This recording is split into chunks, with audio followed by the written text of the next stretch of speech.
ಜೈ Hind. Video start ಮಾಡೋಕ್ಕೂ ಮೊದಲು ಸಮಸ್ತ ಕರ್ನಾಟಕ ನಾಡಿನ ಜನತೆಗೆ ಮತ್ತೆ ಯಾರೆಲ್ಲ ಆರ್ಮಿ ಪೊಲೀಸು ಯಾವುದೇ ಜಾಬ್ಗೆ ತಯಾರಿನ ಮಾಡ್ತಾರಂತ ಅಸ್ಪಿರೆಂಟ್ಸ್ಗೆಲ್ಲ ಈ ಯೋಧನ ಕಡೆಯಿಂದ 80ನೇ ವರ್ಷದ ಸ್ವಾತಂತ್ರ್ಯ ದಿನಾಚರಣೆಯ ಹಾರ್ದಿಕ ಶುಭಾಶಯಗಳು. ಜೈ ಹಿಂದ್. ಬನ್ನಿ ಈಗ ವಿಡಿಯೋನ ಸ್ಟಾರ್ಟ್ ಮಾಡೋಣ. Army ASC centre south zone ನಲ್ಲಿ ಹಲವಾರು ಹುದ್ದೆಗಳನ್ನ ಕರೆದಿದ್ದಾರೆ. ಈ ಜಾಬ್ ಲೊಕೇಶನ್ ಬಂದು ಬೆಂಗಳೂರಲ್ಲೇ ಇರುತ್ತೆ. ಹಾಗಾಗಿ ಕನ್ನಡಿಗರಿಗೆ, ನಮ್ಮ ಕರ್ನಾಟಕದ ಕ್ಯಾಂಡಿಡೇಟ್ಸ್ಗಳಿಗೆ ಇದು ಒಳ್ಳೆ ಅವಕಾಶ ಅಂತಾನೆ ಹೇಳ್ಬೋದು. ಟೋಟಲ್ 62 ವೇಕೆನ್ಸಿಗಳನ್ನ ಕರೆದಿದ್ದಾರೆ.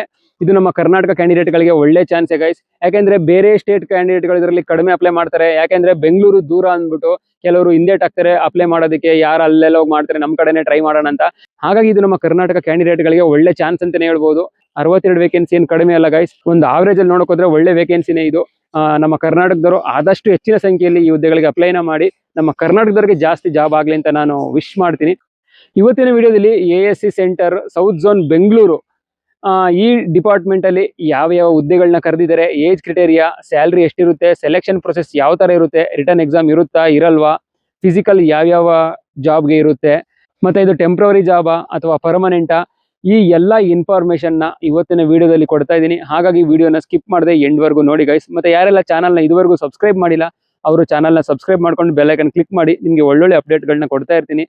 ಮತ್ತೆ ಕೆಳಗಡೆ ಹೈಪ್ ಬಟನ್ ಕಾಣ್ತಿದ್ದಿಲ್ಲ, ಹೈಪ್ ಮಾಡಿ. ನೀವು ಹೈಪ್ ಮಾಡೋದ್ರಿಂದ ಈ ವಿಡಿಯೋ ಎಲ್ಲ ಕ್ಯಾಂಡಿಡೇಟ್ಗಳಿಗೂ ರೀಚ್ ಆಗುತ್ತೆ. ಬನ್ನಿ ಈಗ ವಿಡಿಯೋನ ಸ್ಟಾರ್ಟ್ ಮಾಡೋಣ.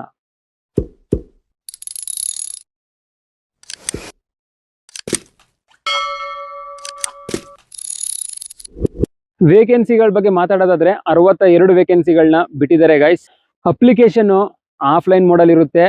ಅಪ್ಲಿಕೇಶನ್ ನೀವು ಫಿಲ್ ಮಾಡಿಬಿಟ್ಟು ಬೈ ಪೋಸ್ಟ್ ಅಲ್ಲಿ ಬೆಂಗಳೂರಲ್ಲಿ, ನಾನು ಮುಂದೆ ಹೇಳ್ತೀನಿ ವಿಡಿಯೋದಲ್ಲಿ, ನಾನು ಹೇಳೋಂಥ ಅಡ್ರೆಸ್ಸಿಗೆ ಪೋಸ್ಟ್ ಮಾಡಬೇಕಾಗುತ್ತೆ. ಸ್ಯಾಲ್ರಿ ಲೆವೆಲ್ 1 ಮತ್ತೆ ಲೆವೆಲ್ 2 ಅಲ್ಲಿ 18,000ದಿಂದ 21,700ವರೆಗೆ ಬೇಸಿಕ್ ಪೇ ಇರುತ್ತೆ. ಇದ್ರ ಜೊತೆಗೆ ಎಕ್ಸ್ಟ್ರಾ ಅಲೌನ್ಸಸ್ ಕೂಡ ಆ್ಯಡ್ ಆಗುತ್ತೆ. ಆಗಸ್ಟ್ 15ರಿಂದ ಬೈ ಪೋಸ್ಟ್ ಅಲ್ಲಿ ಅಪ್ಲೈನ ಮಾಡಬಹುದು. ಅಪ್ಲೈ ಮಾಡೋದಕ್ಕೆ ಲಾಸ್ಟ್ ಡೇಟು 4 ಸೆಪ್ಟೆಂಬರ್ ಸಂಜೆ 5 ಗಂಟೆ ಒಳಗೆ ನೀವು ಕಳಿಸೋಂಥ ಅಪ್ಲಿಕೇಶನ್ ಈ ಆರ್ಮಿ ಆಫೀಸ್ಗೆ ರೀಚ್ ಆಗಬೇಕು. ಇದಕ್ಕೆ ಯಾವುದೇ ಅಪ್ಲಿಕೇಶನ್ ಫೀಸ್ ಇರಲ್ಲ ಗೈಸ್. ಫ್ರೀ ಆಫ್ ಕಾಸ್ಟ್ ಅಲ್ಲಿ ಅಪ್ಲೈನ ಮಾಡಬಹುದು. ಈಗ ಯಾವ ಜಾಬ್ನ ಕರೆದಿದ್ದಾರೆ, ಯಾವ ಜಾಬ್ಗೆ ಎಷ್ಟು ವೇಕೆನ್ಸಿ ಇದೆ, ಮತ್ತೆ ಯಾವ ಜಾಬ್ಗೆ ಏನು ಎಜುಕೇಶನ್ ಕ್ವಾಲಿಫಿಕೇಶನ್ ಮತ್ತೆ ಎಕ್ಸ್ಟ್ರಾ ಕ್ವಾಲಿಫಿಕೇಶನ್ ಕೇಳಿದ್ದಾರೆ ಅಂತ ತಿಳ್ಕೊಳ್ಳೋಣ. ಮೊದಲನೇದಾಗಿ ಸಿವಿಲಿಯನ್ ಕ್ಯಾಟರಿಂಗ್ ಇನ್ಸ್ಟ್ರಕ್ಟರ್, ಇದಕ್ಕೆ 3 ವೇಕೆನ್ಸಿನ ಬಿಟ್ಟಿದ್ದಾರೆ. ಈ ಜಾಬ್ಗೆ 10th ಪಾಸ್ ಆಗಿರೋದ್ರ ಜೊತೆಗೆ ಕ್ಯಾಟರಿಂಗ್ ಅಲ್ಲಿ ಡಿಪ್ಲೊಮಾ ಕಂಪ್ಲೀಟ್ ಆಗಿರ್ಬೇಕಾಗುತ್ತೆ. ನೆಕ್ಸ್ಟ್ ಕುಕ್ಗೆ 2 ವೇಕೆನ್ಸಿನ ಬಿಟ್ಟಿದ್ದಾರೆ. 10th ಪಾಸ್ ಆಗಿರೋದ್ರ ಜೊತೆಗೆ ಅಡುಗೆ ಮಾಡೋದು ನಾಲೆಡ್ಜ್ ಎಲ್ಲ ಇರಬೇಕಾಗುತ್ತೆ. ಅವರು ಟ್ರೇಡ್ ಟೆಸ್ಟ್ ಅಲ್ಲಿ ಏನೇನು ಹೇಳ್ತಾರೆ ಅದನ್ನೆಲ್ಲ ಮಾಡೋಂಥ ಕಲೆ ಇರಬೇಕಾಗುತ್ತೆ. ಎಕ್ಸ್ಪೀರಿಯನ್ಸ್ ಸರ್ಟಿಫಿಕೇಟ್ ಇದಕ್ಕೆ ಏನು ಕೇಳಿಲ್ಲ, ನಿಮಗೆ ಅಡುಗೆ ಮಾಡೋಂಥ ವರ್ಕ್ ಬಂದರೆ ಸಾಕು. ನೆಕ್ಸ್ಟ್ MTS ಚೌಕಿದಾರ್, ಒಂದೇ ವೇಕೆನ್ಸಿ ಬಿಟ್ಟಿದ್ದಾರೆ. MTS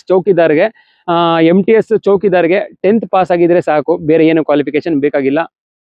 ನೆಕ್ಸ್ಟ್ ಡ್ರೈವರ್ 6 ವೇಕೆನ್ಸಿನ ಬಿಟ್ಟಿದ್ದಾರೆ. 10th ಪಾಸ್ ಆಗಿರಬೇಕು. ಅದ್ರ ಜೊತೆಗೆ HMV LMV ಲೈಸೆನ್ಸ್ ಇರಬೇಕು. ಅಂದರೆ ಹೆವಿ ಮೋಟಾರು, ಲೈಟ್ ವೆಹಿಕಲ್ಲು ಇದ್ರದ್ದು DL ಇರಬೇಕು. ಮತ್ತೆ ಅದ್ರ ಜೊತೆಗೆ 2 ವರ್ಷಗಳ ಎಕ್ಸ್ಪೀರಿಯನ್ಸ್ ಇರಬೇಕಾಗುತ್ತೆ ಗೈಸ್. ಎಕ್ಸ್ಪೀರಿಯನ್ಸ್ ಇಲ್ಲ ಅಂದರೆ ಅಕ್ಸೆಪ್ಟ್ ಮಾಡ್ಕೊಳ್ಳಲ್ಲ. ನೆಕ್ಸ್ಟ್ ಕ್ಲೀನರ್ಗೆ 2 ವೇಕೆನ್ಸಿನ ಬಿಟ್ಟಿದ್ದಾರೆ. 10th ಪಾಸ್ ಆಗಿದ್ರೆ ಸಾಕು. ಇದಾದ್ಮೇಲೆ ಟ್ರೇಡ್ಸ್ಮೆನ್ ಮೇಟ್ ಲೇಬರ್ 8 ವೇಕೆನ್ಸಿನ ಬಿಟ್ಟಿದ್ದಾರೆ. 10th ಪಾಸ್ ಆಗಿದ್ರೆ ಈ ಹುದ್ದೆಗಳಿಗೆ ಅಪ್ಲೈನ ಮಾಡಬಹುದು. ಅದಾದ್ಮೇಲೆ ಫೈರ್ ಇಂಜಿನ್ ಡ್ರೈವರ್, ಇದಕ್ಕೆ 3 ವೇಕೆನ್ಸಿನ ಬಿಟ್ಟಿದ್ದಾರೆ. 10th ಪಾಸ್ ಆಗಿರಬೇಕು. ಅದ್ರ ಜೊತೆಗೆ 3 ವರ್ಷದ ಹೆವಿ ವೆಹಿಕಲ್ ಡ್ರೈವಿಂಗ್ ಎಕ್ಸ್ಪೀರಿಯನ್ಸ್ ಇರಬೇಕು ಅಂತವ್ರು ಅಪ್ಲೈ ಮಾಡಬಹುದು. ನೆಕ್ಸ್ಟ್ ಫೈರ್ ಮ್ಯಾನು, ಇದಕ್ಕೆ 24 ವೇಕೆನ್ಸಿ ಬಿಟ್ಟಿದ್ದಾರೆ. 10th ಪಾಸ್ ಆಗಿದ್ರೆ ಸಾಕು, ಬೇರೆ ಏನು ಅವಶ್ಯಕತೆ ಇಲ್ಲ. ಮತ್ತೆ ಈ ಫೈರ್ ಮ್ಯಾನ್ ಹುದ್ದೆಗಳಿಗೆ ಫಿಸಿಕಲ್ ಇರುತ್ತೆ. ಮುಂದೆ ಹೋಗ್ತಾ ಹೇಳ್ತೀನಿ PhD PET ಯಾವ ತರ ಮಾಡ್ತಾರೆ ಅಂತ. ಅದಾದ್ಮೇಲೆ ಲೀಡಿಂಗ್ ಫೈರ್ ಮ್ಯಾನು, ಇದಕ್ಕೆ 14 ವೇಕೆನ್ಸಿನ ಬಿಟ್ಟಿದ್ದಾರೆ. ಇದಕ್ಕೂ ಕೂಡ 10th ಪಾಸ್ ಆಗಿದ್ರೆ ಸಾಕು, ಮತ್ತೆ ಫಿಸಿಕಲ್ ಇದಕ್ಕೂ ಇರುತ್ತೆ. ಫೈರ್ ಮ್ಯಾನ್ ಮತ್ತೆ ಲೀಡಿಂಗ್ ಫೈರ್ ಮ್ಯಾನ್ ಇದೆರಡಕ್ಕೂ ಫಿಸಿಕಲ್ ಇರುತ್ತೆ ಗೈಸ್. ಏಜ್ ಕ್ರೈಟೇರಿಯಾ ಬಗ್ಗೆ ಮಾತಾಡೋದಾದ್ರೆ 18ರಿಂದ 25 ವರ್ಷ ಏಜ್ ಆಗಿರಬೇಕು. OBCಗೆ 3 ವರ್ಷ, SC STಗೆ 5 ವರ್ಷ ಏಜ್ ರಿಲ್ಯಾಕ್ಸೇಷನ್ ಇರುತ್ತೆ. ಸಿವಿಲಿಯನ್ ಮೋಟರ್ ಡ್ರೈವರ್ಗೆ 18ರಿಂದ 27 ವರ್ಷ ವಯಸ್ಸಾಗಿರ್ಬೇಕು. ಬಾಕಿ ಇನ್ನುಳಿದ ಯಾವ ಜಾಬ್ಗಳಿದೆ, ಕುಕ್ ಆಗಿರ್ಬೋದು, MTS ಚೌಕಿದಾರ್ ಆಗಿರ್ಬೋದು, ಫೈರ್ ಮ್ಯಾನ್ ಆಗಿರ್ಬೋದು, ಇದಕ್ಕೆಲ್ಲ 18ರಿಂದ 25. ಸಿವಿಲಿಯನ್ ಮೋಟರ್ ಡ್ರೈವರ್ಗೆ ಮಾತ್ರ 18ರಿಂದ 27 ಏಜ್ ಆಗಿರಬೇಕು. ಏಜ್ ಕ್ಯಾಲ್ಕುಲೇಟು 4 ಸೆಪ್ಟೆಂಬರ್ಗೆ ಮಾಡ್ತಾರೆ. 4 ಸೆಪ್ಟೆಂಬರ್ಗೆ 18ಗಿಂತ ಕಡಿಮೆ ಇರಬಾರ್ದು, ಮತ್ತೆ 25, 27ಕ್ಕಿಂತ ಏಜ್ ಜಾಸ್ತಿ ಇರಬಾರ್ದು ಗೈಸ್. ನೆಕ್ಸ್ಟ್ ಫಿಸಿಕಲ್ ಕ್ರೈಟೇರಿಯಾ ಬಗ್ಗೆ ಮಾತಾಡೋದಾದ್ರೆ, ಫಿಸಿಕಲ್ ಯಾರ್ಯಾರಿಗೆ ಅಂತ ತಿಳ್ಕೊಳ್ಳಿ ಮೊದಲು. Fire man, fire engine driver ಮತ್ತೆ ಲೀಡಿಂಗ್ ಫೈರ್ ಮ್ಯಾನು, ಈ 3 ಜಾಬ್ಗಳಿಗೆ ಮಾತ್ರ ಫಿಸಿಕಲ್ ಇರುತ್ತೆ. Height general, SC OBC EWS ಇವರಿಗೆಲ್ಲ 165 ಸೆಂಟಿಮೀಟರ್ ಇರಬೇಕು. ST ಕ್ಯಾಂಡಿಡೇಟ್ಸ್ಗೆ 167.5 ಹೈಟ್ ಇರಬೇಕಾಗುತ್ತೆ. ಚೆಸ್ಟು 81.5 ಸೆಂಟಿಮೀಟರ್ ನಾರ್ಮಲ್ ಇರಬೇಕು. ಎಕ್ಸ್ಪೆಂಡ್ ಮಾಡಿದಾಗ 85 ಸೆಂಟಿಮೀಟರ್ ಎಕ್ಸ್ಪೆಂಡ್ ಆಗಬೇಕು ಗಾಯ್ಸ್. ಅದಾದ್ಮೇಲೆ ವೆಯ್ಟು ಮಿನಿಮಮ್ ವೆಯ್ಟು 50 kg ಇರಲೇಬೇಕು ಗಾಯ್ಸ್. ಅದಕ್ಕಿಂತ ಕಡಿಮೆ ಇದ್ರೆ ರಿಜೆಕ್ಟ್ ಮಾಡ್ತಾರೆ.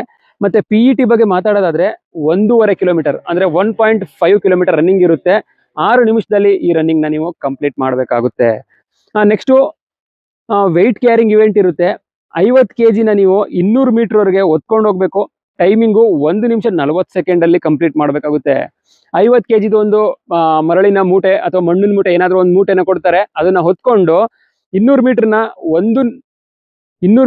1 ನಿಮಿಷ 40 ಸೆಕೆಂಡ್ ಅಲ್ಲಿ ಕಂಪ್ಲೀಟ್ ಮಾಡಬೇಕಾಗುತ್ತೆ. ನೆಕ್ಸ್ಟ್ ಇವೆಂಟ್ ಡಿಚ್ ಜಂಪ್ ಅಂದ್ರೆ 9 ಫೀಟ್ ಡಿಚ್ ಅಂತ ಹೇಳ್ತೀವಲ್ಲ, ಅದು 2.7 ಮೀಟರ್ ಇರುತ್ತೆ. ಅದನ್ನ 3 ಚಾನ್ಸ್ ಅಲ್ಲಿ ಕಂಪ್ಲೀಟ್ ಮಾಡಬೇಕಾಗುತ್ತೆ. ಅದಾದ್ಮೇಲೆ ವರ್ಟಿಕಲ್ ರೋಪ್ ಕ್ಲೈಂಬಿಂಗು, ಅದು 3 ಮೀಟರ್ನ ನೀವು ಹತ್ತಬೇಕಾಗುತ್ತೆ. ವರ್ಟಿಕಲ್ ರೋಪ್ ಕ್ಲೈಂಬಿಂಗ್ ಅಂದ್ರೆ ಏನಂದ್ರೆ ಹಗ್ಗ ಹತ್ತೋದು. ಮೇಲ್ಗಡೆ ಒಂದು ಹಗ್ಗ ಇರುತ್ತೆ, ಆ ಹಗ್ಗನ ಕೆಳಗಡೆವರೆಗೆ ಬಿಟ್ಟಿರ್ತಾರೆ. ಮತ್ತೆ ನಾವು 2 ಕೈಗಳು ಮತ್ತೆ 2 ಕಾಲುಗಳ ಸಹಾಯದಿಂದ ಹಿಂಗೆ ಮೇಲೆ ಹತ್ಕೊಂಡು ಹೋಗ್ಬೇಕಾಗುತ್ತೆ. ಅದು ಗ್ರೌಂಡ್ ಲೆವೆಲ್ ಇಂದ 3 ಮೀಟರ್ ಹೈಟ್ ವರೆಗೆ ನಾವು ಹತ್ಬೇಕಾಗುತ್ತೆ. ಇದಿಷ್ಟು ಆಯ್ತು ಫಿಸಿಕಲ್ ಬೇರೆ ಯಾರಿಗೂ ಇರೋದಿಲ್ಲ. ನಾನು ಇವಾಗ ಯಾರ್ಯಾರಿಗೆ ಹೇಳ್ದೆ ಆ 3 ಹುದ್ದೆಗಳಿಗೆ ಮಾತ್ರ ಫಿಸಿಕಲ್ ಇರುತ್ತೆ ಗೈಸ್. ಸೆಲೆಕ್ಷನ್ ಪ್ರೊಸೆಸ್ ಬಗ್ಗೆ ಮಾತಾಡೋದಾದ್ರೆ physical efficiency test, physical standard ಇರುತ್ತೆ. ಅದಾದ್ಮೇಲೆ ರಿಟರ್ನ್ ಟೆಸ್ಟ್ ನ ಮಾಡ್ತಾರೆ. ರಿಟರ್ನ್ ಟೆಸ್ಟ್ ಆದ್ಮೇಲೆ ಡಾಕ್ಯುಮೆಂಟ್ ವೆರಿಫಿಕೇಶನ್, ಅದಾದ್ಮೇಲೆ DME ಫೈನಲ್ ಮೆರಿಟ್ ನ ಬಿಡ್ತಾರೆ. ಈಗ ರಿಟರ್ನ್ ಟೆಸ್ಟ್ ಬಗ್ಗೆ ಮಾತಾಡೋದಾದ್ರೆ ಟೋಟಲ್ 150 ಮಾರ್ಕ್ಸ್ಗೆ ರಿಟರ್ನ್ ಟೆಸ್ಟ್ ಇರುತ್ತೆ. ಅದರಲ್ಲಿ 4 ಪಾರ್ಟ್ ಇರುತ್ತೆ. ಮೊದಲನೇ ಪಾರ್ಟ್ ಅಲ್ಲಿ ಜನರಲ್ ಇಂಟೆಲಿಜೆನ್ಸ್ ಮತ್ತೆ reasoning 25 question 25 marks. Second part ಅಲ್ಲಿ general awareness 50 question 50 marks. Third part general English 50 question 50 marks. Last ಅಲ್ಲಿ numerical aptitude 25 question 25 marks. Total 150 question 150 marks ಇರುತ್ತೆ. ಆಬ್ಜೆಕ್ಟಿವ್ ಟೈಪ್ ಇರುತ್ತೆ, ಯಾವುದೇ ನೆಗೆಟಿವ್ ಮಾರ್ಕ್ಸ್ ಇರೋದಿಲ್ಲ. 2 ಅವರಲ್ಲಿ ಈ ಎಕ್ಸಾಮ್ ನ ಕಂಪ್ಲೀಟ್ ಮಾಡಬೇಕಾಗುತ್ತೆ ಗೈಸ್. ಫಸ್ಟ್ ಫಿಸಿಕಲ್ ಇರುತ್ತೆ. ಫಿಸಿಕಲ್ ಆದ್ಮೇಲೆ ರಿಟರ್ನ್ ಟೆಸ್ಟ್, ಅದಾದ್ಮೇಲೆ ಟ್ರೇಡ್ ಟೆಸ್ಟ್ ನ ಮಾಡ್ತಾರೆ. ಯಾರೆಲ್ಲ ಡ್ರೈವರ್ಗೆ ಹೋಗ್ತೀರಾ ಅವ್ರಿಗೆ. ಇದಾದ್ಮೇಲೆ ಡಾಕ್ಯುಮೆಂಟ್ಸ್ ಏನೇನ್ ಬೇಕು, ಏನೇನು ಅಟ್ಯಾಚ್ ಮಾಡಬೇಕು ಈ ಜಾಬ್ಗೆ. ಮೊದಲನೇದಾಗಿ ಆಧಾರ್ ಕಾರ್ಡು, ಪ್ಯಾನ್ ಕಾರ್ಡು, ಅದ್ರ ಜೊತೆಗೆ 10th 12th ಡಿಪ್ಲೊಮಾ ಸರ್ಟಿಫಿಕೇಟ್ಗಳು, ಮಾರ್ಕ್ಸ್ ಕಾರ್ಡ್ಗಳು, domicile certificate, caste certificate, experience certificates, driving licence, ಮತ್ತೆ ಡೊಮೈಸಲ್ ಸರ್ಟಿಫಿಕೇಟು, ಮತ್ತೆ ಎನ್ವಲಪ್ ಕವರ್ ಅಲ್ಲಿ ನೀವು 2 ಅಂತ ಬರೆದ್ಬಿಟ್ಟು ನಿಮ್ಮ ಸೆಲ್ಫ್ ಅಡ್ರೆಸ್ ನ ಬರೆದ್ಬಿಟ್ಟು 10 ರೂಪಾಯಿ ಸ್ಟ್ಯಾಂಪ್ ನ ಅದಕ್ಕೆ ಹಾಕ್ಬೇಕಾಗುತ್ತೆ. ಇದಿಷ್ಟು ಆಯ್ತು ಗೈಸ್ ಡಾಕ್ಯುಮೆಂಟ್ಸ್. ನಿಮ್ಗೆ ಆಫ್ಲೈನ್ ಅಪ್ಲಿಕೇಶನ್ ಬೇಕಂತಂದ್ರೆ ಸ್ಕ್ರೀನ್ ಅಲ್ಲಿ ಕಾಣ್ತಿರೋ ಈ ನಂಬರ್ಗೆ DM ಮಾಡಿ, ನಾನು ನಿಮ್ಗೆ ಅಪ್ಲಿಕೇಶನ್ ನ ಪ್ರೊವೈಡ್ ಮಾಡ್ತೀನಿ. ಅದರ ಪ್ರಿಂಟ್ ತಗೊಂಡು ಅಪ್ಲಿಕೇಶನ್ ನ ಫಿಲ್ ಮಾಡಿ. ಇವಾಗ ನಾನು ಏನೇನು ಡಾಕ್ಯುಮೆಂಟ್ಸ್ ಹೇಳಿದೆ ಆ ಡಾಕ್ಯುಮೆಂಟ್ಸ್ನೆಲ್ಲ ಜೆರಾಕ್ಸ್ ಮಾಡಿಸಿ ಅದ್ರದ್ದು ಒಂದು ಸೆಟ್ ಇದ್ರ ಜೊತೆಗೆ ಹಾಕಬೇಕು. ಮತ್ತೆ ಅದಕ್ಕೆ ಸೆಲ್ಫ್ ಅಟೆಸ್ಟೆಡ್ ಅಂದ್ರೆ ನೀವು ನಿಮ್ಮ ಸೈನ್ ನ ಡಾಕ್ಯುಮೆಂಟ್ಸ್ ಕೆಳಗಡೆ ಮಾಡಬೇಕಾಗುತ್ತೆ. ಮತ್ತೆ ಪಾಸ್ಪೋರ್ಟ್ ಸೈಜ್ ಫೋಟೋನು ಕೂಡ ಅಪ್ಲಿಕೇಶನ್ ಅಲ್ಲಿ ಹಾಕಬೇಕಾಗುತ್ತೆ. ಅದ್ರ ಜೊತೆಗೆ 2 ಎಕ್ಸ್ಟ್ರಾ ಪಾಸ್ಪೋರ್ಟ್ ಸೈಜ್ ಫೋಟೋಸ್ನ ನೀವು ಏನು ಅಡ್ರೆಸ್ ಕಳಿಸ್ತೀರಾ ಆ ಎನ್ವಲಪ್ ಒಳಗಡೆ ಹಾಕಬೇಕಾಗುತ್ತೆ ಗೈಸ್. ಇವಾಗ ಅಪ್ಲಿಕೇಶನ್ಗಳು ಏನೇನಕ್ಕೆ ರಿಜೆಕ್ಟ್ ಆಗುತ್ತೆ ಅಂತ ತಿಳ್ಕೊಳ್ಳೋಣ. ಮೊದಲನೇದು ಇನ್ಕಂಪ್ಲೀಟ್ ಅಪ್ಲಿಕೇಶನ್ ನ ರಿಜೆಕ್ಟ್ ಮಾಡ್ತಾರೆ. ಎರಡನೇದು ಅನ್ಸೈನ್ಡ್ ಅಂದ್ರೆ ಯಾರು ಸೆಲ್ಫ್ ಅಟೆಸ್ಟೆಡ್ ಮಾಡಲ್ಲ ಅದನ್ನ ರಿಜೆಕ್ಟ್ ಮಾಡ್ತಾರೆ. ಮತ್ತೆ ಯಾರು ಅಪ್ಲಿಕೇಶನ್ಗೆ ಫೋಟೋ ಹಾಕಲ್ಲ, ಮತ್ತೆ ಅಪ್ಲಿಕೇಶನ್ಗೆ ಫೋಟೋ ಹಾಕಿರ್ತಾರೆ, ಕೆಲವರು 2 ಫೋಟೋ ಕೆಲವರು 2 ಫೋಟೋ ಹಾಕಿರಲ್ಲ, ಒಂದೇ ಫೋಟೋ ಹಾಕಿರ್ತಾರೆ, ಕೆಲವರು ಫೋಟೋನೇ ಹಾಕಿರಲ್ಲ ಎನ್ವಲಪ್ ಕವರ್ ಅಲ್ಲಿ, ಅಂತದೆಲ್ಲ ರಿಜೆಕ್ಟ್ ಆಗುತ್ತೆ.